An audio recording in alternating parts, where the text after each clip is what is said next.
Il disait avoir reçu un appel apostolique. Il brûlait d'envie d'annoncer Christ. Il criait dans les rues, priait dans les bus, pleurait pour les âmes. Et Dieu l'avait vu.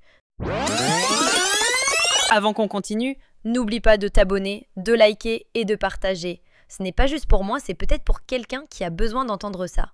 Et crois-moi, ça peut réveiller une conscience et même changer une vie. En faisant ce petit geste, tu me donnes de la force pour continuer. Merci. Dieu l'avait honoré. Il commença avec peu, une salle vide, une Bible, une foi pure. Et Dieu lui envoya une perle, sa femme. Une femme discrète, pas dans le bruit, mais solide comme une colonne. Elle priait pendant qu'il prêchait, elle jeûnait pendant qu'il organisait, elle couvrait pendant qu'il construisait. Le ministère grandissait, les âmes affluaient, et bientôt, les caméras aussi.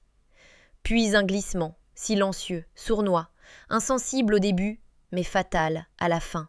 Le pasteur commença à briller, mais ce n'était plus la gloire de Dieu. C'était des tenues, des looks, des poses, instagrammables. La lumière du ring remplaçait la lumière de l'autel. Et elles venaient, des femmes, des curieuses, des stars du monde, reconverties le temps d'un selfie, mais jamais nées de nouveau. Elles ne venaient pas pour Dieu, elles venaient pour l'homme de Dieu. Et lui commença à aimer ça. La profondeur disparut, les messages superficiels, sucrés, lissés. « Je te vois voyager, reçois ton mariage, tes millions sont à la porte. » La salle criait, le ciel soupirait.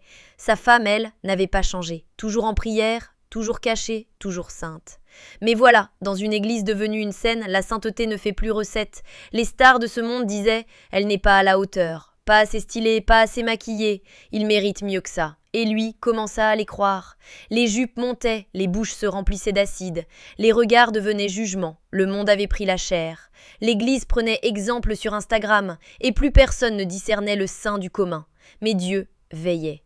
Un jour, fatigué, le pasteur dit à sa femme « Conduis le culte, je suis épuisé. » Il n'aurait jamais dû.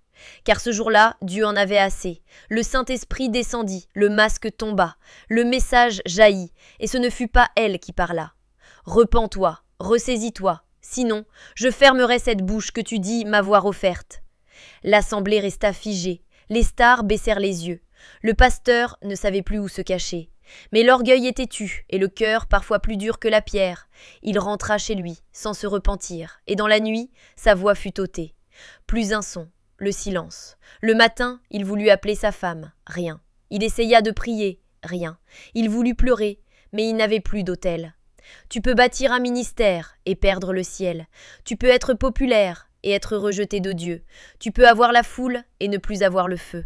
L'obéissance vaut mieux que les sacrifices. Le style ne remplace pas la sainteté. Et Dieu ne partage pas sa gloire.